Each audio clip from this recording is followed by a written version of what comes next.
What's going on, everyone? So, episode 1 of season 3 showed Tabitha appearing to be in the real world, right? And this season appears to be kind of heading in her trying to discover how to get back to help free everybody and get them back to the real world. And right off the bat, one of the first scenes that come to mind as a clue or a sign that she is in the real world is she borrows someone's phone and makes a phone call and speaks to her mother. And that's kind of the point in the episode of like, oh, she is in the real world, right? But there are a lot of clues throughout episode 1, as well as things in episode 2, and even in the trailer, that really signal that she might not be out of Fromville yet. So let's dive into this. Now, again, Tabitha very likely is out. This is just kind of piecing Easter eggs together, right? Now, the connection between Tabitha still being in From and at the end of season 2 is Tabitha escaped into the real world around the time that all of the nightmares were going on, right? And everyone was dealing with not being able to sleep, and obviously her daughter, Julie, ends up going into that, that little dungeon area, and Boyd ends up having to save them, right? What would be a bigger nightmare for Tabitha than being isolated alone without her family, right? And you see things, right? Like the cicadas, right? Worms, right? Boyd sees worms, right? Like all of these things were things that people were seeing and dealing with that were preying on their biggest fears, preying on their nightmares. Also, Tabitha just so happened to end up in the real world, right in the right location to go and get the answers. Now, obviously, the boy in white, which again could be a sign either way, but to kind of argue that she is in the real world, right? The boy in white was the one that kind of pushed her out the window and sent her to wherever she ended up, right? So the boy in white and Victor, we know, have a connection, right? That was related even going back into season 1. You kind of get more confirmation in season 2 of like even a young Victor with the boy in white. And even when Ethan was talking about seeing the boy in white, Victor relays that, he hasn't seen him in a long time. And now that the boy in white is back, and the boy in white is somebody that regularly has shown to help people, it would make sense that the boy in white would kind of lead her to where she needs to go in order to get the answers and get the results. So that is more likely the case. That's very likely the easy explanation for that. Also why Victor, the address in the mail and the lunchbox, right? So you can make the connection there. Okay, that's that. But she also sees the boy in white in the real world. Now, up until this point, we don't know what the boy in white really is. Could it be an angel? Could he be, could he be somebody in the real world that is able to project into Fromville, right? Like there have been several people that have had dreams and kind of connections to Fromville before they ever even enter Fromville. So to me, there could still be, and there will be, an actual more explanation to the boy in white. But even the fact that Tabitha sees the boy in white in the real world, and he kind of leads her into this ice cream shop, that doesn't really lead her to any clue. It doesn't really lead her to anything, right? Now, you could argue that he leads her down the right path to ultimately find the church, which ultimately the priest ends up kind of going what's in the lunchbox, which allows her to discover. So you could argue the boy in white was kind of the domino effect, because she ends up having this moment of embarrassment. She kind of stumbles out, ends up stumbling upon this, this pop-up shop, and then she ends up making the phone call to her mother, and then that leads to the church, and so on and so forth. But there's a couple things about the phone call in particular, and then the entire sequence that Tabitha goes through. So right off the bat, in the hospital, you see the logo of the St. Anthony's Hospital. Look very closely at that logo. I even have it where it's kind of blown up. The logo for the St. Anthony's Hospital is identical to the logo in Fromville. right? The one that Jade is so obsessed with.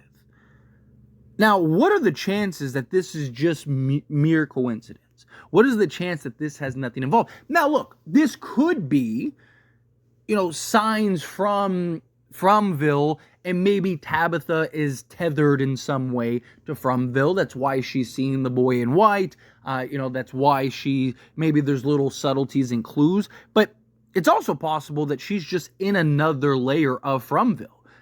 She believes she spoke to her mother. We have no idea if it really was her mother.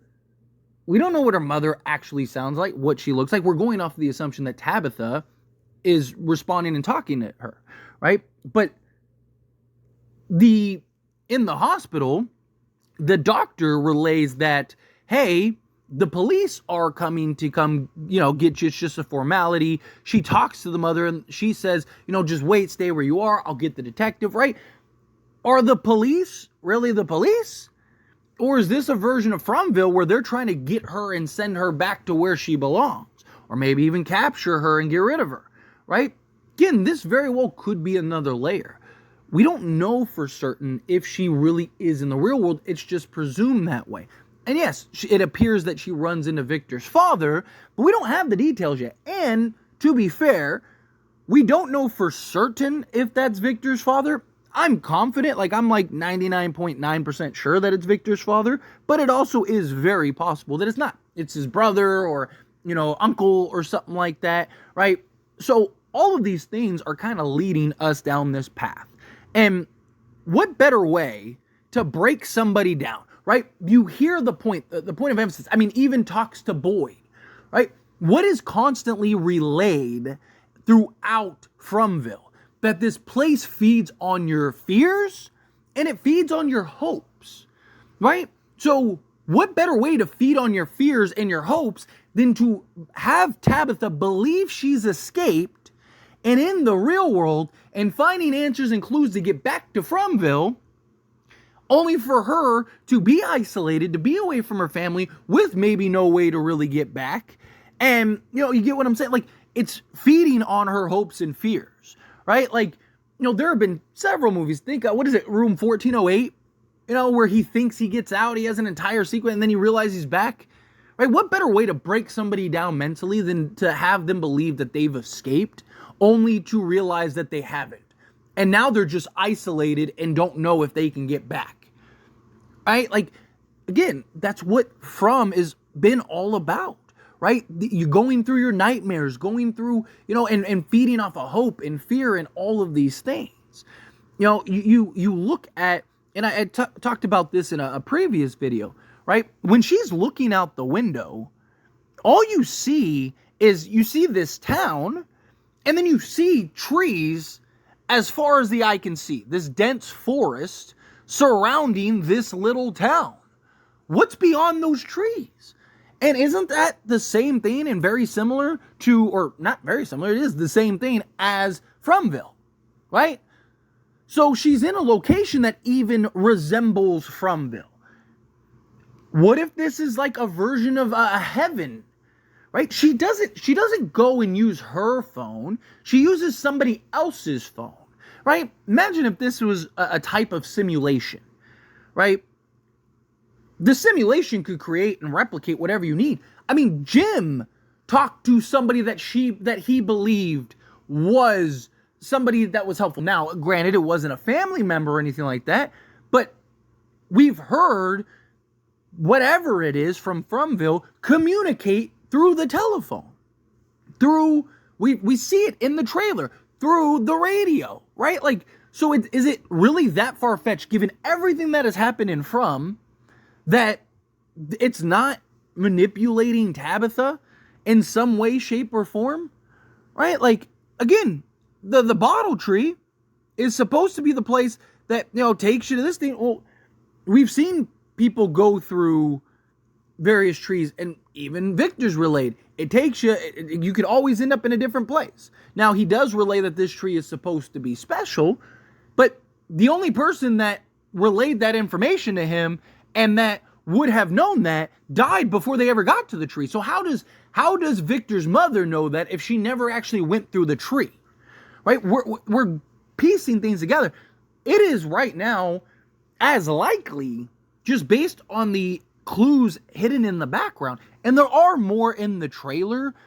And I thought about breaking them down in this video. The only reason I don't want to dive into more into the trailers, because, like, you know, it's a trailer. You don't know how much is actually, like, what is the extended scene. I wanted to kind of just focus on kind of the information that we've already seen that's been concrete, right? I wanted to talk about the stuff, like, again, the logo that is very similar and looks exactly like the logo that Jade is obsessed with. Like, those kind of clues that hint to she's not really in Fromville. I didn't want to talk too much, like, you know, like, oh, well, maybe this means, no, like, you have clear things throughout. Also, the priest.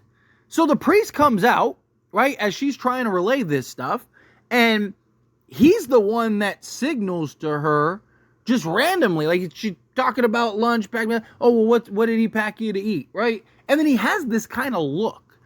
He has this kind of look on his face where she discovers, oh, I gotta go, and then he tries to, like, kind of stop her, but doesn't really try to stop her. She just takes off running, and then just happens to find that. There's just, again, there are a lot of coincidences that could be the case. And like I said, maybe it is something where she is just kind of tethered and tied, right? Maybe she is kind of having, because she escaped, she's still having those connections, which we've seen characters from Fromville, or from have connections to Fromville beyond, or before they ever even got to the actual village or the town, right? We've seen characters like Elgin, right, who had these dreams and had these connections, and, you know, even you know, when finds out about the pregnancy, right? Like, he says, I remember what my dream was about. I remember what it was. So there are clearly characters that have had connections to Fromville. And Tabitha, whether she's out or not, very likely still has a connection to Fromville. But again, you know, the idea is that she got out. We're clearly on this journey and this path to relay that, hey, it appears she got out. But as we've seen with this show, not everything is what it seems. Not everything is what it appears. Also, what would be easier? Would it be easier to get from the real world to Fromville? Or would it be easier to get from inside Fromville, just in another area, back to your area, than it is for you to, you know, jump in between realities or realms? I mean, just think of travel, period. Is it easier to go from state to state if you're traveling through land? Or is it easier to go from, you know, country to country if you have to fly or take a boat? Right? You can't just walk or drive. Right? You'd have to either swim or take a boat, right? Like, it's not far-fetched to think that she is very likely still in Fromville in some capacity, right? Like, would this place let you even leave? I mean, how many people have tried? How many people have made attempts? Boyd was trying to find answers and ended up places never know. Like, this place has shown that it can do whatever it needs to do to keep you here. It can send you and take you wherever you need to go. So I don't think it's as just black and white as, you know, hey, she's free. I do think that there could be some mystery to this, right? And then even, like, again, what appears to be Victor's father. I just want to, you know, cover my, you know, cross my T's, dot my I's, but I do believe it's the father. But, you know, who's to say he's not trapped in a different level of Fromville? Right? Who's to say he's even in the real world? Right? Like, Victor's mother clearly knew a lot about that place and had information. Like, what if she had been there a long time? What if she was in a different area and was able to go back and forth? What if she, you know, getting home was this version that Tabitha's in of Fromville, where maybe it's more peaceful, right? Or it's easier to manage. What if it is a heaven version of Fromville? Something to keep in mind. But anyway, as always, this is a discussion, and I pass a question on you. Let me know your thoughts and opinions down in the comments below. What do you think? How do you feel with your thoughts? Do you think that, yes, this is clues, this is evidence that she is still? Do you think, nah, like it's just, she's tied to Fromville or something like that? Again, at the end of the day, I mean, that's what this show is so great about. The mystery, the ability to be able to dive into stuff and just have fun exploring different theories and ideas. But again, however you feel, whatever your thoughts are, I'd love to hear it. So let me know down in the comments below. That being said, if you haven't liked this video, hit that like button. Helps me a lot. We enjoy these types of videos, and I truly appreciate it. Not subscribe channel, hit that subscribe button. Turn on the bell notifications. Appreciate y'all. See you in the next one. Thank you.